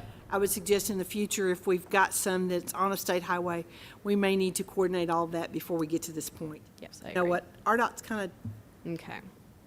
tight on what they allow to happen on state highways. Okay. Because he has to get a permit for his driveway from them too, and they will set the standard for that too, so. Okay. So if you don't mind, we'll just put the waiver on hold. We've got time to deal with it before you get ready to get a C of O. And we probably need to schedule a department with Chad Adams or whoever from the highway department to kind of sit down and talk about this, or you send us what you've got and then we'll go from there. Okay, so we're, so we're tabling the waiver? Yeah, let's just let that ride for a little bit till we kind of understand what RDOT's gonna tell us about this one. That. Yes. Okay. So will I need to have to come back to planning commission, or will this just? We'll let you know. Okay. Okay, let's see what we work out and what they're gonna permit, because they gotta permit what you can do on their right of way anyway, so. Okay. Figure out how that goes. So there's a potential that's avoided altogether. It's possible, yes. All right, hang on. But you still want your sign, or you still want your sign variance, so, right, okay. Okay. Unless you want to table that too, but I assume you want to go ahead and get that. Any questions or comments from the audience on the sign variance? It's to the commission. Call for the vote. Call for the vote by Mrs. Haney. Parsley? Yes. Tyler? Yes. Compton? Yes. Covert? Yes. Haney? Yes. Mueller? Yes. Variance passes 6-0. Thank you. Thank you. Send me those emails. Yes, ma'am. Thank you. Next item, B 19-50, Circle of Life, 4413 North Thompson, variance for deviation of paved parking requirement, presented by Jason Ingles. Jason Ingles with Expedient Civil Engineering, representing Circle Life. Circle Life has one of their annex buildings at this particular facility, and once a month, I think it is, maybe twice a month, they have a company-wide meeting. And so their parking lot, there's not enough parking there to accommodate all their employees. So right now they're parking in the grass. So what they're asking for is a variance for 2 years. We do have a signed bill of assurance for 2 years to get the parking lot paved. But we're asking for gravel right now to allow them to get immediate access to relieve the problem of people parking in the grass and have a solid surface to park on. With that, I'll answer any questions you may have. Austin, can you go to the drawing? So that's highlighted there is the area that you're going to put in as gravel with that access as you've worked out with Come and Go to have an access to 264. and that's what's going to remain gravel. What about the drive? Is it going to be paved? No, we're asking everything to be gravel at this time for a period of 2 years. We have a Okay. bill of assurance. The access drive as well as the parking? Correct. Okay, we want to make Correct. sure we know what Sure. we're talking about. Sure. Okay. I had submitted a site plan that showed it all gravel too. It may not have made it in your submittal. I have it in my folder. Well, that one was a little bit confusing because I guess long-term you expect that to be Paved. paved and the Correct. driveway to be a heavier pavement. Yes, because of truck traffic and Yeah, okay. whatnot. Yeah. We were a little bit confused, but now we understand what we're talking Any comments? Any addition? Okay. about. Now that we know. And you have a 2-year bill of assurance is what you're asking for. Yes. Okay. Any questions or comments from the audience? To the commission? Call for the vote. Call for vote by Mr. Covert. Tyler? Yes. Compton? Yes. Covert? Yes. Haney? Yes. Mueller? Yes. Parsley? Thank you. Variance passes 6-0. Thank you. See, I think we've already heard 19-51. We've tabled 19-08, waiver 19-09, Joshua Granite, 4108 Hale Lane, waiver of detention requirement presented by Blue and Associates. Hello, Jacob Bernick with Blue and Associates. We are requesting a waiver from detention requirements for this site. The only practical location to place detention is on the north side of the property. However, in communicating with the city engineering department, there is a right-of-way easement there, and they will not allow us to place detention in there. Additionally, there is no practical point for us to discharge any runoff without sending it onto adjacent property. Bless you. Staff comments? I think engineering has a recommendation on this one. copy that for everyone? Due to the relatively low increase in peak flow for the 100-year storm and the addition of energy dissipation and the flow of plat into city right-of-way where no stormwater sewer connections exist, the engineering department supports this waiver of detention requirements. The peak flow of stormwater runoff increases from 3.35 to 3.77 cubic feet per second. It's going to sheet flow across the parking lot and exit through a curb cut at the back of the lot. And we have worked together, and they're going to install an energy dissipation structure that slows water, and so we don't have a channelized flow shooting out the back of that parking lot. There are no existing stormwater inlets on Hale Lane that could receive this excess runoff, and it will be flowing into city right-of-way. Thank you. Any questions or comments from the audience? To the commission? A motion or a call for recommendation for, Okay. Recommendation and motion by Mrs. Haney. A second? Second. Second by Mr. Covert. Compton. Yes. Covert. Yes. Haney. yes. Mueller. Yes. Parsley. Yes. Tyler. Yes. Waiver passes 6-0. All right, thank you. Thank you. Let's see, other items that we have. Preliminary plat 18-01, the Oasis 56. West side of 56, south of County Line Road, 1-year extension presented by ESI. Brandon Rush with Engineering Services.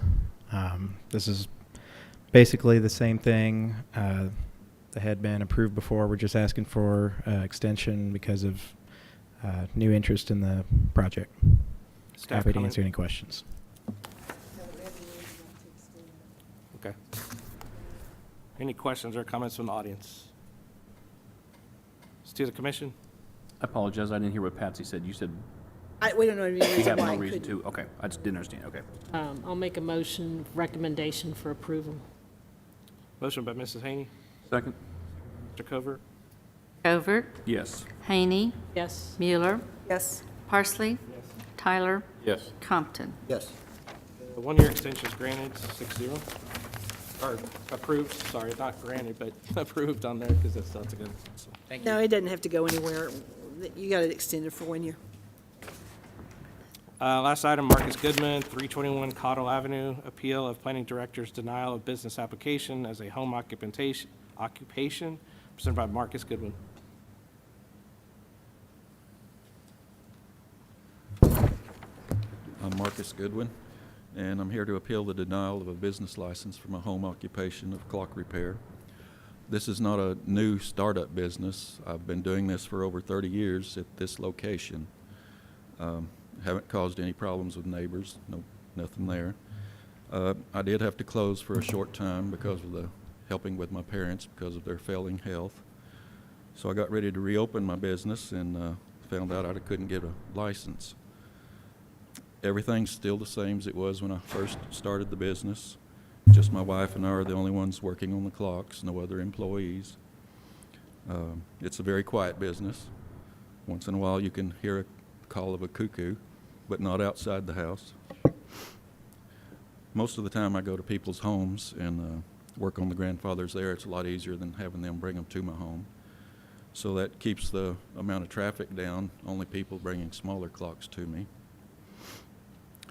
And I've been doing a good amount of work to the house in preparation to reopen. I've put a new roof on, new handrails on the steps, outdoor carpeting, fresh paint. And so I hope you'll take these things into consideration and grant me a business license. And I have been watching the time, and I think you're in need of my services. Need a battery, at least. We're going to write a requisition for that in the morning, that we need a battery. Yeah. Staff comments? How long have you been were you closed down? I'm thinking 3 years, maybe somewhere in there. And that's part of the problem. 3 years is a long time. It doesn't meet, and by my definition, it doesn't meet one of the activities that is a permitted home occupation. There are 10 items listed in the ordinance, and this is what they are: dressmaking, sewing and tailoring, painting, sculpturing or writing, artistic endeavors, telephone answering service or radio monitoring services, home crafts such as model making, rug weaving, and lapidary work, tutoring limited to 2 students at a time, music instruction limited to 2 students at a time, catering no, food preparation on premises, computer programming, personal or home care products, marketing, and daycare family home. So I couldn't make that fit into any of those 10 items, so I didn't feel like since it's been shut down for 2 years that we could automatically grant them a home occupation. Had it not shut down for 2 years, it would have been a non-conforming use and it would have stayed, but anything over 6 months, it has to come back. If it is determined that it can be a home occupation, he'll have to apply for a conditional use to get that. But I didn't want him to go through all that costs and stuff of doing a home occupation unless we determined that it fits in one of those 10 permitted items. So that's kind of why we are here today. I might mention clock repair, I think today is kind of an art form, don't you think? Yeah, exactly. It's not, not a lot of people doing it, so it's needed. Any question? Go ahead. Whenever you put that list together, was clock repair even considered? So, Well, yeah. quite honestly, I don't know that we knew that it was going on or nobody had brought it to our attention. That's been that definition's been there for probably 10, 15 years at least. And so I don't know. I mean, those were we spent quite a bit of time talking about what was going to be permitted as home occupations, and that's the 10 items that we came up with. So, You know, in today's world, there are so many different functions and so many different jobs that people do out of their homes today that I don't know that maybe it's not time to revisit that and take a look at it. I can't imagine that there's too many wild rave parties going on at the clock repair shop at any given time. But I do believe it is almost a lost art, that it is a skill set that not too many people have. I, for one, would be in favor of, even if it's a conditional use, that he be allowed to get a license and start back up. do we call it a home craft?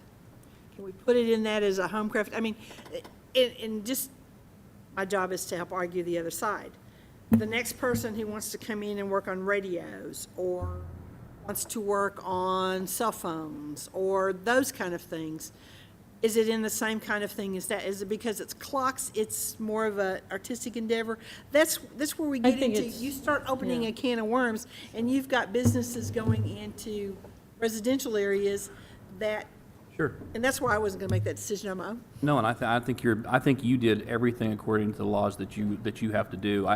I'll go back and say again that I think in today's world, there are so many functions that can be done out of a home today through internet businesses and different things that couldn't be done 15, 20 years ago, that we need to now maybe expand our language on what could be. And maybe there are 300 things instead of 10, I don't know. I don't either. But I would say we'll have to address those as they come one by one. That really, I mean, the guidelines that you're going by now, those use, that mainly concerned with traffic?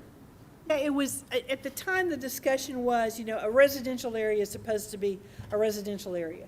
You don't want it to have the flavor of a commercial business coming in. One of the discussions that came up, we had an attorney who wanted to have his office at home. And there was a big concern about that because that's people coming in all the time. So professional services were taken out of it. You can't have a CPA office. You can't have any of those things unless you're doing it as a home occupation where you only do things on the internet or by phone and that kind of stuff. We got in discussions about making crafts and doing some of that stuff. The idea was, the definition says that it's things that would normally be done in a residential structure. That was the idea. Let me go back and going back because it seemed to be an option.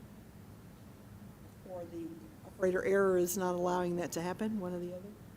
It was things that were traditionally carried out in a home to start with and not considered to be a business. That's how it started. But like I said, that probably was 15 years ago. And Well, I would agree that And we I- need to I would add this. say- Go ahead. That's under a craft, I think, that this could fall into the craft. And, you're, with the conditional use, we're also looking at that craft may not be right on any street, but when I look at that street, and the way it's, But the definition in here is not used in that context as far as that craft. Yeah, it says, home occupations as allowed by this section are intended to be clean, quiet, non-obtrusive activities operated on a limited basis and would be incidental to the residential character of those areas. Legally established businesses, occupations, or professions which have been granted a conditional use, and that says they can be there unless they're abandoned for a period of 12 months. No activity which requires a home occupation conditional use shall be conducted prior to issuance of the conditional use, and then it leaves those 10 items.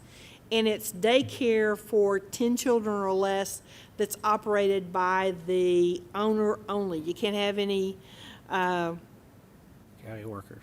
workers, and it can't be, it's limited to 6 besides the children, the household children too. So it was even taking daycare down to an area that it was supposed to be less obtrusive too, so. Yeah, I would agree. I mean, this needs to be something that we add as far as a work session piece. We probably need to benchmark as far as some other cities and outside. I mean, even look at Northwest Arkansas, but even look at other areas to see how some of these things are defined. I think it is about outdated, but we also need to look at some of these specialty components in there as well. For this one right here, I do want to make sure that we move forward. I mean, So this the is- question is, will you define it as a home occupation so he can submit a conditional use application? Well, that was my question is that so? And that's what he's appealing my decision, that it doesn't meet the definition of a home occupation. If you overrule that decision and say it is, then he still has to come back with a conditional use. Okay, that was going to be my question is that still need to come back for another meeting? And Yes, that- it'd have to come back for a Because condition- it's not covered in that whole piece. Okay, if you make a motion to allow clock repair as a permitted home occupation, and call it home crafts or whatever you want to call it as one of those items, then he still has to file a conditional use and it still has to come back. And he has to notify his neighbors and go through all that process. Okay, That's assuming that you make that. that's why I'm a little confused. Just for clarification, if you're voting yes on this, you are voting that you believe this falls under one of the 10 items Not under creating a home new one. occupation. So that's what you're voting on tonight. And then the conditional use would not be, well, it didn't fit under, one of those conditions. It would be, okay, he wants this home business that we agreed falls under one of these categories. Are we going to allow it next time? Okay, thank you for that clarification. So I would suggest that if we make a motion to overrule my decision that it's not a home occupation, you identify which one it is so we know we're not opening up a whole can of worms. You're determining it's one of those.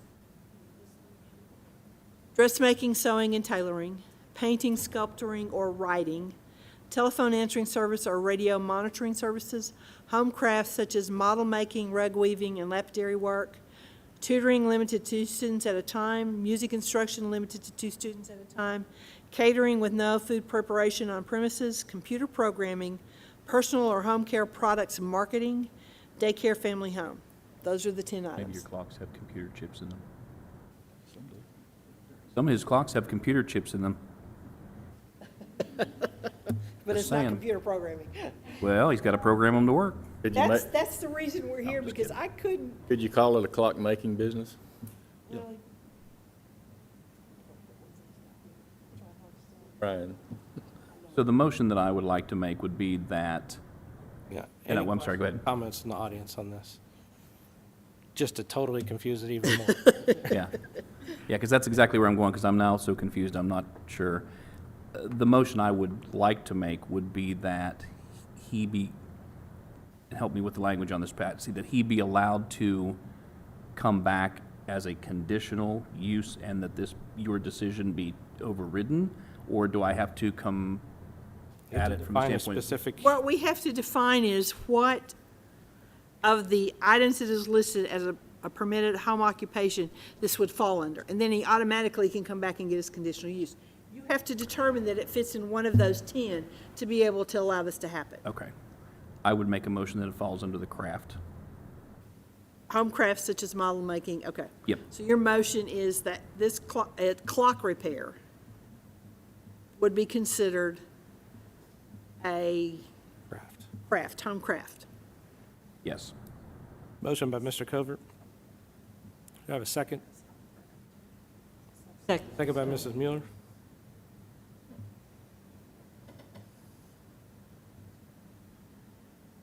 Before we vote, let me ask, Sarah, does this have to go to council then too? Or is this an interpretation that can be made at this level without the council getting involved? And I just thought of that, sorry. Okay. Well, my initial response is, I don't think it needs to go to council because it's an interpretation and. Okay, me too. Yeah. Just want to make sure you and I were on the same I was page. like, I will double check on that tomorrow, but I think Okay. I'm right. Okay. He can appeal my decision to the city council or the planning commission's decision if they turned it down. Correct, Sarah? If they agreed with my interpretation, you could appeal that to city council. I am so sorry, Patsy. I really don't know. Most interpretations can be appealed, so Okay. I think that would be the same. Okay. This is a little complicated. Okay, so we do have a motion in a second. Yes, we do. I can say now? Yes. Okay. Yes. Okay. Haney, Yes. Mueller, Yes. Parsley, Yes. Tyler, Yes. Compton, Covert. Yes. Okay. Passes 6-0. So now you're a home occupation, now you come back and file a conditional use application and go through that process. Just come to your office and, By the office, and Debbie is very good at helping you get through all that paperwork. okay. All right, thank you. And provided that's done, this will be on the December. Yeah, it's submitted on time, it'll be on the December meeting. Planning Director report. Okay, you all asked me to start doing a planning director report, and I apologize. I thought about it about 3 o'clock this afternoon, and so I have one written copy here, and I will make a note to do this a little bit sooner next time. In case you all don't know, Aaron has left us, went to work in Florida, working on some construction projects down there. We were happy, but we didn't have a choice, we had to let him go. We have advertised, we have about 36 applicants. We've had 1 interview so far. We'll be working through that process. I think y'all know we need somebody as soon as we find someone qualified to do it. The actions taken by the council in October, they approved all the rezoning requests that you submitted to them with recommendations for approval. They approved the conditional use for the home occupation on Greenwich Street, that was the embroidery service, and the tandem lot. Just to let you kind of know what's going on, and I thought maybe I'd just identify some things that kind of affect what we do in the future. They have set a public hearing to look at a new rate structure for the sanitary sewer service. At the next council meeting, the Water and Sewer Commission is asking for a sewer rate increase.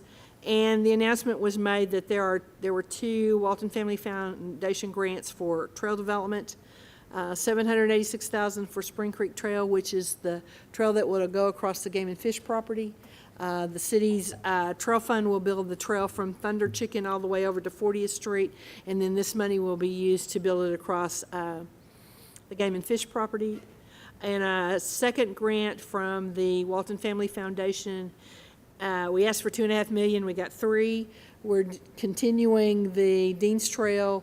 The tunnel underneath 412 has 2 TAP grants to build it, and then we will be taking it from there all the way to going underneath the tunnel at Don Tyson Parkway to the new animal shelter site with another TAP grant, and it's a 2-year phasing, so that project are going on. So we've, trail projects are moving along. We've come a long ways. I did say at council meeting the other night, I'm putting together a spreadsheet to show how much city funds have actually been put into trail development, and I think everybody will be surprised how little we've put into that because we managed to get grants for most everything that we've done. The next work session is set for the 19th, I think it is. I put down the 26th, and I know that. Yes, the 19th. 19th. There is a request to look at a change in the sign ordinance in the overlay district to deal with churches, because it's very specific, so I want to talk about that a little bit, some proposed changes for that. And continuing the discussion of the master street plan updates, we have some new street cross sections that have just been recently completed, and I think we're getting close. We're not going to have the public hearing before the end of the year because there's been too many things going on. So those are the 2 things, so that would be the 19th at 5:30. I will not be there for that. Yeah, I will not be either. I'm out of town. Okay. Everybody else seem to be okay? We also, Debbie and I talked about, we need to start talking about, are we going to have a Christmas party in December? Or do we want to do like we did last year and wait till after the first of the year? Because if we're going to do it in December, we need to pick a place pretty quick because we're probably already too late. Because things book up quick. Just for my 10 cents, I liked it after because we already have the one on the 13th for the city. And when you try and jam something else in there, it really starts tying up dates. I'm fine with anything after the first. That's kind of what we thought. I mean, it Thumbs seemed up. to work really well in January because it's more relaxed and that kind of stuff. So if that's okay with you guys, we'll look for some locations to We do also, it. that's when we sometimes have new Yeah. members, and so then the old members can still Yeah. come Yeah. if they want to, but the new ones can be included. Okay, so if y'all are good with that, we'll just look for some kind of an after-year get-together to kind of kick off the new year, that kind of stuff. We don't have to cram something else in December. Okay, that's all I have. Do we have any terms expiring? I think we have a couple. Mine and Peyton's. Yeah, yours and Peyton's, and it's the end of January when those terms. End of January, End yeah. of January. So hopefully by the January meeting or by the time we get together, we'll know what the matter is. Yeah. If you want to continue, you need to resubmit your resume to me. One last thing, I talked about a little bit before everybody got here. At Thanksgiving every year, my wife and I pick a couple, like either we'll come once to the police station or we'll pick a different random fire station and take a meal to them on Thanksgiving Day when they're working because they can't be with their families. So if you want to contribute to that, great. If you don't, that's okay too. But we look for any help we can get on that just to take it out to them. And it's usually second or third shift because those, everything's closed by then and those ladies and gentlemen are just kind of stuck there. So we try and make it a little nicer for them if we can. Great, thank you. Anything else? All right, thank you all. Meeting adjourned. Good job. Oh, it was still just. Yeah.